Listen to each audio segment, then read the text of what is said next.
Hello साथियों, नमस्कार। मैं मनोज कुमार आप लोगों को टीचिंग डायरी में स्वागत करता हूँ। आइए, आज का टॉपिक है उत्तर मुग़ल शासक। उत्तर मुग़ल शासक का जो शासनकाल है 1707 से लेकर 1857 के काल को उत्तर मुग़ल शासक के काल के नाम से जाना जाता है। उत्तर मुग़ल शासक के शासनकाल में जो है सबसे पहला नाम आता है बहादुर शाह प्रथम, जिसे मुअज्जम के नाम से भी जाना जाता है। 1707 से लेकर के 1712 तक इसका शासनकाल था। वहीं दूसरा शासक जो होता है जहांगीर शाह, इसका शासनकाल 1712 से 1713 ईस्वी होता है। तीसरा शासक फारूक सियर, इसका शासनकाल 1713 से 1719 ईस्वी। चौथा शासक रफ़ी उद दरजात, इसका जो शासनकाल है 28 फरवरी से लेकर के 4 जून 1719 ईस्वी है। रफ़ी उद्दौला या शहंशाह द्वितीय के नाम से भी इसे जाना जाता है। इसका शासनकाल 6 जून से 17 सितंबर 1719 ईस्वी है। मोहम्मद शाह, इसका शासनकाल 1719 से लेकर के 1748 है। अहमद शाह, इसका शासनकाल 1748 से लेकर के 1754 ईस्वी है। आलमगीर द्वितीय, इसका शासनकाल 1754 से 1759 ईस्वी है। शाह आलम द्वितीय, इसका शासनकाल 1759 से 1806 ईस्वी तक है। अकबर द्वितीय 1806 से लेकर के 1837 ईस्वी है। और अंतिम मुग़ल शासक जो है बहादुर शाह द्वितीय, जिसे बहादुर शाह जफ़र के भी नाम से भी जाना जाता है। इसका शासनकाल 1837 से लेकर के 1858 ईस्वी है। आइए अब हम लोग उत्तरवर्ती मुग़ल शासक की भूमिका के बारे में जानते हैं। 1707 ईस्वी में औरंगजेब की मृत्यु हो गई। औरंगजेब की मृत्यु के साथ ही संगठित मुग़ल सत्ता का अंत हो गया। 1707 ईस्वी से 1857 तक इन 150 वर्षों में एक के बाद एक 11 कठपुतली शासकों ने शासन किया। इतिहास में इसे उत्तर मुग़ल शासक के नाम से जाना जाता है। औरंगजेब की मृत्यु के समय 21 सूबा थे और इनके 3 पुत्र जीवित थे, जिसमें से मुअज्जम अफ़गानिस्तान के, अमरुद आजम अहमदनगर और कामबख्श बीजापुर में थे। औरंगजेब ने अपने मृत्यु से पहले अपनी वसीयत लिख चुका था, जिसके अनुसार मुअज्जम को 12 सूबा प्राप्त हुए। इसकी राजधानी दिल्ली थी। दूसरा, आजम को आगरा, मालवा, दक्कन, गुजरात आदि क्षेत्र प्राप्त हुए। इसकी राजधानी आगरा थी। इसे कुल 8 सूबा मिले थे। और तीसरा पुत्र कामबख्श जो था, कामबख्श को दक्षिण भारत की बीजापुर, हैदराबाद का क्षेत्र प्राप्त हुआ था। महत्वाकांक्षा के फलस्वरूप इसमें संघर्ष प्रारंभ हुआ, जिसमें अंतिम रूप से मुअज्जम बहादुर शाह विजयी हुआ।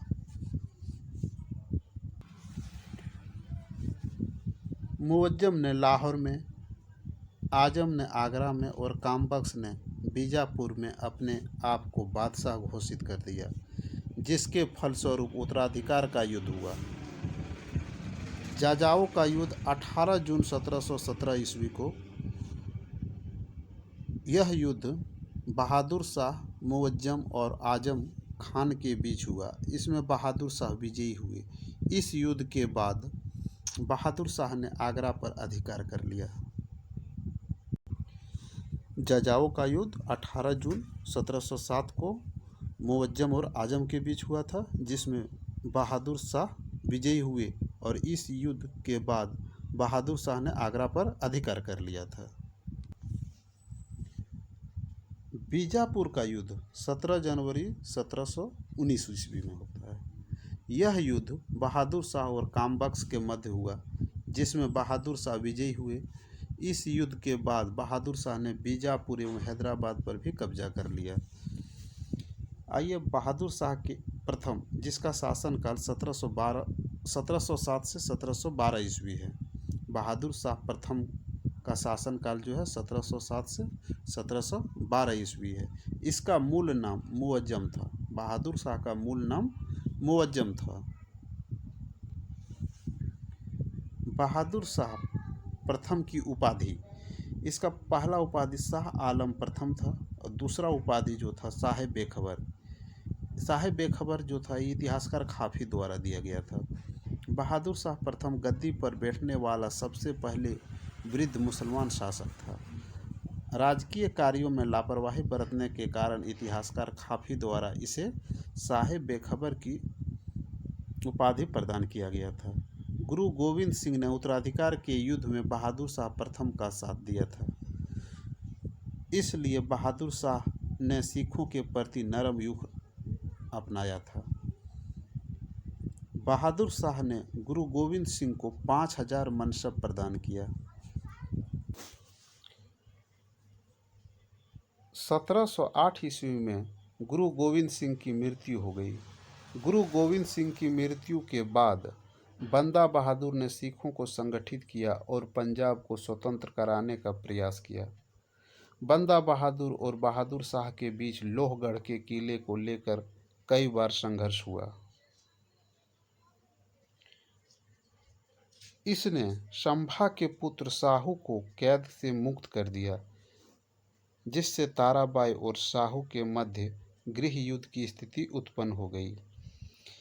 इसने आमेर के शासक जय सिंह और मारवाड़ के शासक अजीत सिंह को अपने अधीन लाने का प्रयास किया। इसका बुंदेल सरदार छत्रसाल एवं जाट सरदार चूड़ामन के साथ मैत्रीपूर्ण संबंध था।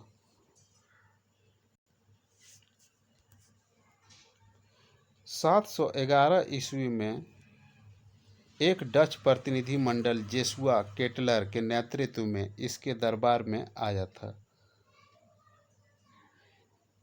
इस प्रतिनिधि मंडल में एक पुर्तगाली महिला जूलियाना का विशेष योगदान था। इस प्रतिनिधि मंडल में एक पुर्तगाली महिला जूलियाना का विशेष योगदान था। जूलियाना को इसने बीबी फिदवा की उपाधि दी थी। जूलियाना का क्या उपाधि दिया था? बीबी फिदवा की दी थी। 1712 ईस्वी में इसकी मृत्यु हो गई। इसकी मृत्यु के साथ ही इसके 4 पुत्रों में उत्तराधिकार का युद्ध प्रारंभ हो गया, जिसके वजह से इसके शव को 10 सप्ताह तक दिल्ली में दफनाया नहीं जा सका था। बहादुर शाह के 4 पुत्रों का नाम इस प्रकार है।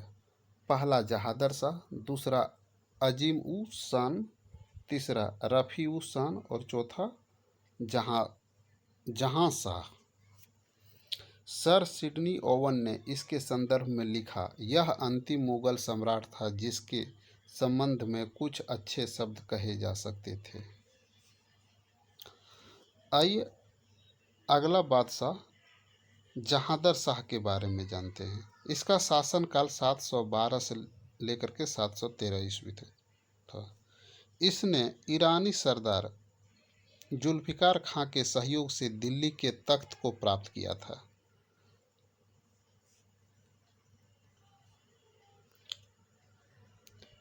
इसमें जुल्फिकार खां को अपना वजीर और उसके पिता असद खां को अपना वकील नियुक्त किया था। जुल्फिकार खां ने आमेर के शासक जय सिंह को मालवा का सूबेदार एवं मिर्जा राजा की उपाधि प्रदान की थी। मारवाड़ के शासक अजीत सिंह को महाराजा की उपाधि प्रदान किया था।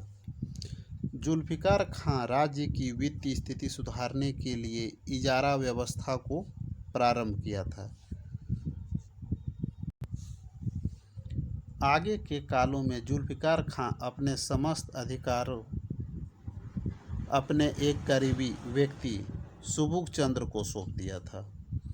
जहादर शाह ने कोकलतास को महत्वपूर्ण पद प्रदान किया। इसने संपूर्ण शक्तियों को अपने हाथों में केंद्रित कर लिया था।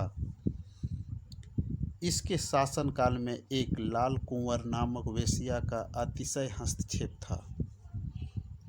यह आरोग्य एवं विलासी प्रवृत्ति का शासक था, इसलिए इसे लंपट मूर्ख के नाम से जाना जाता है। जहादर शाह को लंपट मूर्ख के नाम से भी जाना जाता है। अजीम उस शान के पुत्र फारूक सियर ने सैयद बंधुओं के सहयोग से आगरा में इसकी हत्या करवा दिया और स्वयं अगला बादशाह घोषित किया गया। सैयद बंधुओं को शासक निर्माता के रूप में भी जाना जाता है। सैयद बंधुओं को शासक निर्माता के रूप में भी जाना जाता है। सैयद बंधु जो थे ये हुसैन अली पटना के सूबेदार और दूसरा अब्दुल्ला इलाहाबाद के सूबेदार थे। इसने जजिया कर को हटाया था।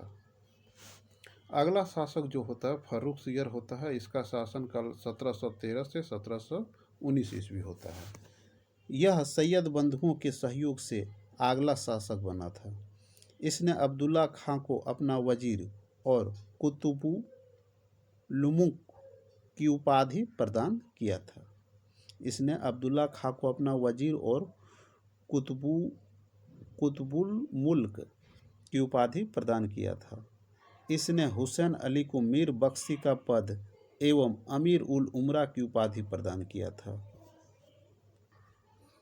इसने 1717 ईस्वी में अंग्रेज को एक शाही फरमान प्रदान किया जिसके तहत मात्र 3000 वार्षिक कर के बदले अंग्रेजों को पूरे बंगाल में कर मुक्त व्यापार कर सकते थे। 17 दिसंबर 1715 को सिख नेता बंदा बहादुर एवं इसके 740 समर्थकों को पकड़ लिया और इस्लाम स्वीकार न करने के कारण सभी को हत्या कर दिया और 1716 ईस्वी में बंदा बहादुर को दिल्ली में फांसी दे दिया गया। अगला शासक रफ़ी उद दरजात। इसका शासनकाल 28 फरवरी से 4 जून 1719 तक है। यह सबसे कम समय तक शासन करने वाला मुगल शासक था। इसकी मृत्यु क्षय रोग टीबी से हुई थी। इसी के समय में अकबर द्वितीय के पुत्र निकुसियर के द्वारा विद्रोह किया गया था। निकुसियर ने स्वयं को आगरा का बादशाह घोषित किया था। आइए अगला शासक रफ़ीउद्दौला के बारे में जानते हैं। इसका शासनकाल 6 जून से 17 सितंबर 1719 तक था। यह दूसरा सबसे कम समय तक शासन करने वाला मुगल शासक था। इसने शाहजहां द्वितीय की उपाधि धारण किया था। रफ़ीउद्दौला को शाहजहां द्वितीय भी कहा जाता था। इसकी मृत्यु पेचिश की वजह से हुई थी। अगला शासक मोहम्मद शाह या रोशन अख्तर। मोहम्मद शाह को रोशन अख्तर के नाम से भी जाना जाता है। इसका शासनकाल 1719 से 1748 ईस्वी तक था। इसे रंगीला बादशाह के नाम से भी जाना जाता है।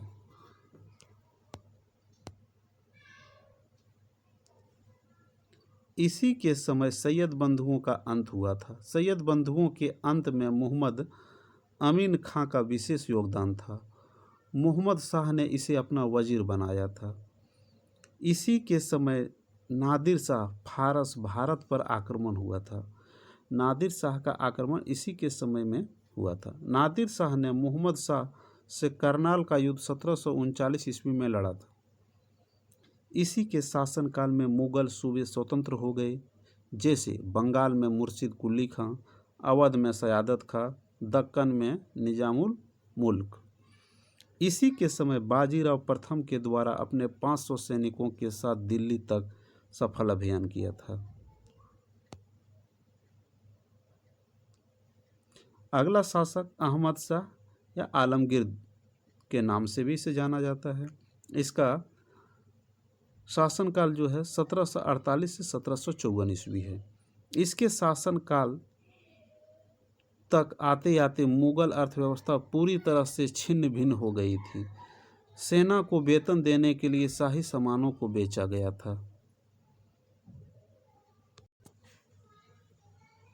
इसके समय में शासन का संचालन राजमाता उधम बाई के द्वारा चलाया जाता था, जो कि औरतों और हिजड़ों के गिरोह की सरदार थी। इसने किवाला ये आलम की उपाधि धारण की थी। इसके समय में प्रिय हिजड़ा जावेद खां था, जिसका राजनीति में अतिशय हस्तक्षेप था। जावेद खां की हत्या सफदरजंग के द्वारा की गई थी। जावेद खां की हत्या के बाद अहमद शाह ने इमाद उल मुल्क को अपना वजीर बनाया। इमाद उल मुल्क ने अहमद शाह से अंधा बनाकर उसे जेल में डाल दिया तथा जहांदर शाह के पुत्र आलमगीर द्वितीय को गद्दी पर बिठाया।